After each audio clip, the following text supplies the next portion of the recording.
नमस्कार। प्रादेशिक समाचार के साथ मैं नीलम कुमार। पहले मुख्य समाचार। विश्व स्वास्थ्य संगठन और भारत सरकार ने गुजरात के जामनगर में पारंपरिक औषधि वैश्विक केंद्र स्थापित करने के समझौते पर किए हस्ताक्षर। देश में अंतर्राष्ट्रीय उड़ानों की आवाजाही आज आधी रात से फिर शुरू हो रही है। लगभग 2 वर्षों बाद नियमित अंतर्राष्ट्रीय उड़ानों का परिचालन शुरू होगा। मुख्यमंत्री हेमंत सोरेन ने कहा है कि सरकार राज्य में नए प्रखंड, अनुमंडल और जिला बनाने की मांग पर गंभीरता से विचार कर रही है। और 12वीं हॉकी इंडिया राष्ट्रीय जूनियर महिला हॉकी चैंपियनशिप में झारखंड ने अपने पहले मैच में असम को 9-0 से पराजित किया। और समाचार से पहले एक जरूरी संदेश। श्रोताओं से अपील है कि कोविड से सुरक्षित रहने के लिए कृपया इन 4 सरल उपायों का पालन अवश्य करें। पूर्ण टीकाकरण कराएं, मास्क पहनें, 2 गज की सुरक्षित दूरी बनाए रखें, हाथ और चेहरा साफ रखें। और अब समाचार विस्तार से। विश्व स्वास्थ्य संगठन और भारत सरकार ने गुजरात के जामनगर में विश्व स्वास्थ्य संगठन पारंपरिक औषधि वैश्विक केंद्र स्थापित करने के समझौते पर हस्ताक्षर किए हैं। आयुष सचिव वैद्य राजेश कोटेचा और विश्व स्वास्थ्य संगठन के महानिदेशक अधानम ग्रेबियासिस ने कल जिनेवा में संगठन के एक आयोजन में समझौते पर हस्ताक्षर किए। संगठन के महानिदेशक डॉक्टर ग्रेबियासिस ने कहा कि पूरे विश्व में असंख्य लोगों के लिए पारंपरिक औषधि अनेक रोगों के उपचार का पहला कदम है। उन्होंने कहा कि सभी लोगों के लिए सुरक्षित और प्रभावी उपचार सुनिश्चित करना विश्व स्वास्थ्य संगठन का मिशन है। उन्होंने इस दिशा में भारत सरकार के सहयोग की सराहना की। प्रधानमंत्री नरेंद्र मोदी ने कहा है कि देश को अत्याधुनिक पारंपरिक औषधि वैश्विक केंद्र बनने पर गर्व है। श्री मोदी ने ट्वीट संदेशों में कहा कि भारतीय पारंपरिक औषधि और आरोग्य पद्धतियां पूरे विश्व में लोकप्रिय हैं। उन्होंने कहा कि विश्व स्वास्थ्य संगठन का यह केंद्र स्वास्थ्य और आरोग्य को बढ़ावा देगा। एक अन्य ट्वीट में प्रधानमंत्री ने दोहा में योग कक्षाएं आयोजित करने के लिए भारतीय दूतावास की सराहना की। उन्होंने कहा कि योग स्वास्थ्य और आरोग्य के संदर्भ में पूरे विश्व को एकजुट कर रहा है। देश में अंतर्राष्ट्रीय उड़ानों की आवाजाही आज आधी रात से फिर से शुरू हो रही है। लगभग 2 वर्षों के अंतराल के बाद नियमित अंतर्राष्ट्रीय उड़ानों का परिचालन शुरू होगा। नागरिक उड्डयन मंत्रालय ने कोविड महामारी के कारण मार्च 2020 में नियमित अंतर्राष्ट्रीय उड़ानें रोक दी थीं। मंत्रालय ने बताया कि यात्रा के लिए स्वास्थ्य और परिवार कल्याण मंत्रालय के निर्देशों का कड़ाई से पालन किया जाएगा। भारतीय हवाई अड्डा प्राधिकरण ने कहा कि अंतर्राष्ट्रीय उड़ानों से संबंधित मौजूदा कोविड दिशा निर्देश संशोधित किए गए हैं। संशोधित दिशा निर्देशों के अनुसार उड़ानों में 3 सीट खाली रखने की पाबंदी हटा दी गई है। चालक दल के सदस्यों के लिए पीपीई किट की अनिवार्यता भी समाप्त कर दी गई है। हवाई अड्डे का विमान में मास्क लगाने की अनिवार्यता जारी रहेगी। वाणिज्यिक अंतर्राष्ट्रीय उड़ान सेवाओं पर निलंबन आदेश आज रात 11:59 पर समाप्त हो जाएगा। मुख्यमंत्री हेमंत सोरेन ने कहा है कि राज्य की स्थानीय नीति झारखंड वासियों की भावना के अनुरूप ही बनेगी।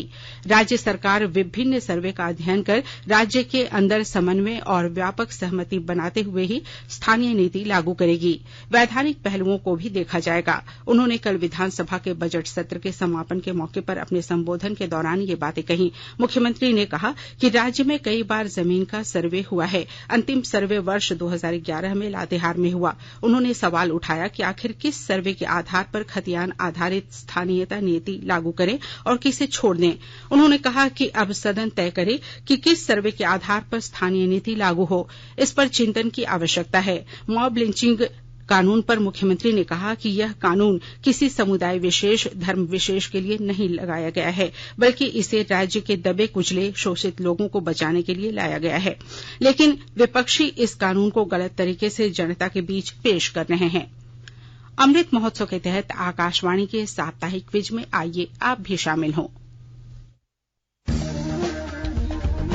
आजादी के 75 वर्षों का पर्व अमृत महोत्सव प्रत्येक बुधवार शाम 7 बजे प्रसारित होने वाले प्रादेशिक समाचार के दौरान पूछे गए प्रश्न का सही उत्तर देने वाले एक प्रतिभागी इनाम का हकदार होगा। इसके लिए सुनते रहें आकाशवाणी रांची का प्रसारण।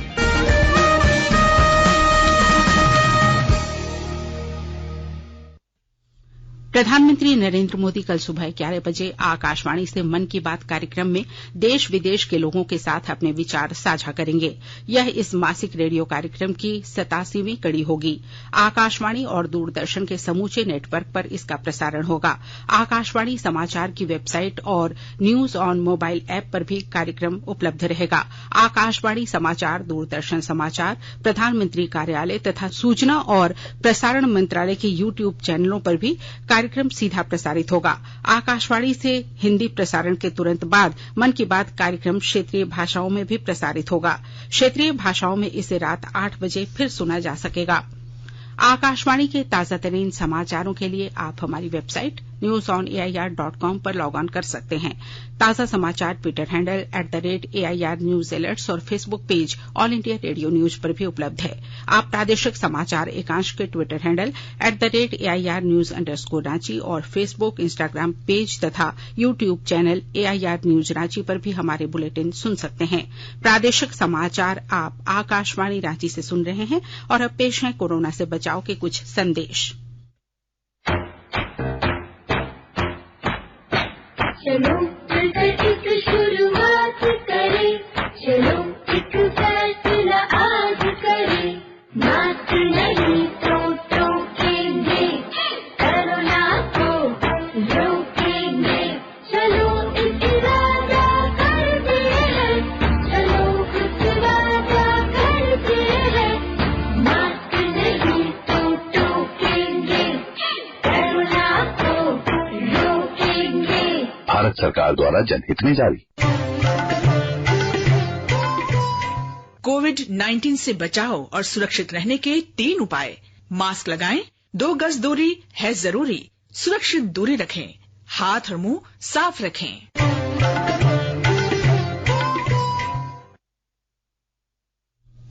प्रादेशिक समाचार में आपका एक बार फिर से स्वागत है। मुख्यमंत्री हेमंत सोरेन ने कहा है कि सरकार राज्य में नए प्रखंड, अनुमंडल और जिला बनाने की मांग पर गंभीरता से विचार कर रही है। सदन में एक गैर सरकारी संकल्प के जवाब में मुख्यमंत्री ने कहा कि विधानसभा के कई सदस्यों ने प्रखंड, अनुमंडल और जिला बनाने की मांग की है। झारखंड में प्रखंड और अनुमंडल बनाने के लिए जनसंख्या तथा वहां की भौगोलिक स्थितियों का आकलन किया जा रहा है। जल्द ही सरकार इस पर फैसला लेगी। विधानसभा में गैर सरकारी संकल्प के जरिए कई विधायकों ने अपने अपने विधानसभा क्षेत्र में प्रखंड, अनुमंडल बनाने की मांग को उठाया था। इस पर जवाब देते हुए मुख्यमंत्री ने कहा कि जिला, प्रखंड और पंचायत के सृजन के लिए भौगोलिक स्थिति, जनसंख्या और प्रशासनिक दृष्टिकोण सृजन का मापदंड होता है। इसका आकलन किया जा रहा है। मुख्यमंत्री हेमंत सोरेन ने झारखंड विधानसभा में विधायक फंड 4 करोड़ से बढ़ाकर 5 करोड़ करने की घोषणा की है। विधायक पिछले कई सत्रों से विधायक फंड बढ़ाने की मांग कर रहे थे। विधायक अनंत ओझा ने तो विधायक फंड को 10 करोड़ करने की मांग राज्य सरकार से सदन में प्रश्नोत्तर काल के दौरान की थी। सदन में एक गैर सरकारी संकल्प के जवाब में मुख्यमंत्री ने कहा कि विधानसभा के कई सदस्यों ने प्रखंड, अनुमंडल और जिला बनाने की मांग की है। इसको सरकार भी गंभीरता से ले रही है। झारखंड में प्रखंड और अनुमंडल बनाने के लिए जनसंख्या और वहां की भौगोलिक स्थितियों का आकलन किया जा रहा है। जल्द ही सरकार इस पर फैसला लेगी। विधानसभा में गैर सरकारी संकल्प के जरिए कई विधायकों ने अपने अपने विधानसभा क्षेत्र में प्रखंड, अनुमंडल बनाने की मांग उठाई थी। मुख्यमंत्री ने कहा कि राज्य सरकार बहुत जल्द राज्य में पुरानी पेंशन योजना लागू करने जा रही है। इसके साथ ही जल्द ही मनरेगा कर्मी और अनुबंध कर्मी को भी बड़ी राहत मिलेगी। कोल इंडिया के अधिकारियों को नेतृत्व क्षमता और प्रबंधन कौशल में निखार लाने के लिए XLRI जमशेदपुर की ओर से प्रशिक्षण दिया जा रहा है। विस्तृत ब्यौरा दे रहे हैं हमारे संवाददाता। XLRI जमशेदपुर की ओर से कोल इंडिया के अधिकारियों को उनकी नेतृत्व क्षमता और प्रबंधन कौशल निखारने के लिए प्रशिक्षण दिया जाएगा। कोल इंडिया के मानव संसाधन विकास विभाग द्वारा नामित लगभग 500 अधिकारी इस कार्यक्रम में हिस्सा लेंगे। इस कॉर्पोरेट ट्रेनिंग के पहले बैच की शुरुआत अप्रैल 2022 में होगी। XLRI के जमशेदपुर कैंपस में विभिन्न चरणों में उन्हें प्रशिक्षित किया जाएगा। संस्थान के डीन प्रोफेसर आशीष के पानी ने कहा कि इस प्रशिक्षण से कोल इंडिया के कर्मचारियों एवं अधिकारियों को प्रासंगिक और लगातार प्रशिक्षण से अवगत कराने से कंपनी को अपने प्रदर्शन में सुधार करने और कार्य क्षेत्र में बेहतर रिजल्ट प्राप्त करने में मदद मिलेगी। राजेश कुमार लालदास, आकाशवाणी समाचार, जमशेदपुर। राष्ट्रव्यापी टीकाकरण के तहत देश में अब तक 182 करोड़ 87 लाख से अधिक कोविड रोधी टीके लगाए जा चुके हैं। स्वास्थ्य मंत्रालय ने कहा है कि पिछले 24 घंटों में 29 लाख से अधिक टीके लगाए गए। स्वस्थ होने की दर 98.75% है। पिछले 24 घंटे में करीब 2339 मरीज संक्रमण से स्वस्थ हुए। इसी दौरान 1600 नए लोगों में संक्रमण की पुष्टि हुई है। स्वास्थ्य मंत्रालय ने बताया है कि देश में अब तक 78 करोड़ 63 लाख से अधिक नमूनों की जांच की जा चुकी है। और अब एक विशेष सूचना। देश के युवाओं को प्रतियोगिता परीक्षाओं की तैयारी में मदद करने के उद्देश्य से आकाशवाणी के FM गोल्ड चैनल पर एक विशेष कार्यक्रम अभ्यास शुरू किया जा रहा है, जिसका प्रसारण शनिवार को रात्रि 9:30 बजे किया जाएगा। क्या आप कॉम्पिटिटिव एग्जाम की तैयारी कर रहे हैं? ऑल इंडिया रेडियो के नए प्रोग्राम अभ्यास में हमारे विशेषज्ञ आपके सवालों का देंगे जवाब। शनिवार रात 9:30 बजे FM गोल्ड पर। इस बार का विषय है हिस्ट्री। आप इससे जुड़े सवाल व्हाट्सएप करें 9289094044 पर, या सवाल ईमेल भी कर सकते हैं abhyas.air@gmail.com पर। इतिहास विषय पर आपके प्रश्न हमें 30 मार्च तक मिल जाने चाहिए।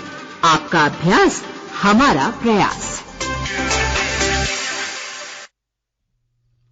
झारखंड हाई कोर्ट ने व्हाट्सएप के भारत प्रमुख को धनबाद के जिला न्यायाधीश उत्तम आनंद की मौत के मामले में प्रतिवादी बनाते हुए जवाब दाखिल करने का निर्देश दिया है। हाई कोर्ट में कल शुक्रवार को धनबाद के डिस्ट्रिक्ट जज उत्तम आनंद हत्याकांड की सुनवाई हुई। सुनवाई के दौरान सीबीआई की ओर से कोर्ट को बताया गया कि इस मामले में जांच के दौरान आरोपी के एक व्हाट्सएप चैट का पता चला है, लेकिन आगे की जांच के लिए पूरी चैट का मिलना जरूरी है। इस चैट का रिकॉर्ड व्हाट्सएप इंडिया उपलब्ध करा सकता है। इस केस की सुनवाई कर रही chief justice doctor Ravi Ranjan और जस्टिस SN प्रसाद की बेंच ने व्हाट्सएप के भारत प्रमुख को इस मामले में प्रतिवादी बनाते हुए उन्हें जवाब दाखिल करने का निर्देश दिया। सुनवाई के दौरान सीबीआई की ओर से स्टेटस रिपोर्ट भी पेश की गई। 12वीं हॉकी इंडिया राष्ट्रीय जूनियर महिला हॉकी चैंपियनशिप में झारखंड की हॉकी टीम ने आज अपने पहले मैच में हॉकी असम को 9-0 से हराकर बड़ी जीत हासिल की है। छठे मिनट में ही प्रमोदिनी लकड़ा ने फील्ड गोल कर टीम को बढ़त दिलाई। इसके बाद झारखंड टीम ने लगातार 9 गोल किए। प्रमोदिनी लकड़ा ने झारखंड टीम की ओर से 3 फील्ड गोल 6, 9 और 28 मिनट में किए। वहीं निक्की कुल्लू ने 2, दीपिका सोरेंग, एलिन डुंगडुंग, रजनी केरकेट्टा ने 1-1 गोल किया। महिमा टेटे ने पेनाल्टी कॉर्नर से 1 गोल किया। गोल करने वाली सभी खिलाड़ी सिमडेगा जिले की हैं। झारखंड का अगला मैच 28 मार्च को हॉकी मणिपुर से होगा। आंध्र प्रदेश के काकीनाडा में 25 मार्च से 3 अप्रैल तक आयोजित 12वीं हॉकी इंडिया राष्ट्रीय जूनियर महिला हॉकी चैंपियनशिप का आयोजन हो रहा है। चौथा चित्र भारतीय फिल्म महोत्सव आज भोपाल में माखनलाल चतुर्वेदी राष्ट्रीय पत्रकारिता एवं संचार विश्वविद्यालय में आरंभ हुआ। राज्य की संस्कृति एवं पर्यटन मंत्री उषा ठाकुर ने उद्घाटन समारोह को संबोधित करते हुए कहा कि फिल्म समाज को दिशा दिखाने का सशक्त माध्यम है। कार्यक्रम में शामिल अभिनेता अक्षय कुमार ने कहा कि 70 साल तक देश ने ऐसे प्रधानमंत्री का इंतजार किया जो यह बता सके कि हर घर में शौचालय होना चाहिए। उन्होंने कहा कि इस अहम मुद्दे पर प्रधानमंत्री नरेंद्र मोदी के स्वच्छता अभियान से जागरूकता आई है। और अब अंत में मुख्य समाचार एक बार फिर। विश्व स्वास्थ्य संगठन और भारत सरकार ने गुजरात के जामनगर में पारंपरिक औषधि विश्व केंद्र स्थापित करने के समझौते पर किए हस्ताक्षर। देश में अंतर्राष्ट्रीय उड़ानों की आवाजाही आज आधी रात से फिर शुरू हो रही है। लगभग 2 वर्षों बाद नियमित अंतर्राष्ट्रीय उड़ानों का परिचालन शुरू होगा। मुख्यमंत्री हेमंत सोरेन ने कहा है कि सरकार राज्य में नए प्रखंड, अनुमंडल और जिला बनाने की मांग पर गंभीरता से विचार कर रही है। और 12वीं हॉकी इंडिया राष्ट्रीय जूनियर महिला हॉकी चैंपियनशिप में झारखंड ने अपने पहले मैच में असम को 9-0 से पराजित किया। इसके साथ ही आकाशवाणी रांची से प्रादेशिक समाचार का ये बुलेटिन समाप्त हुआ। नमस्कार।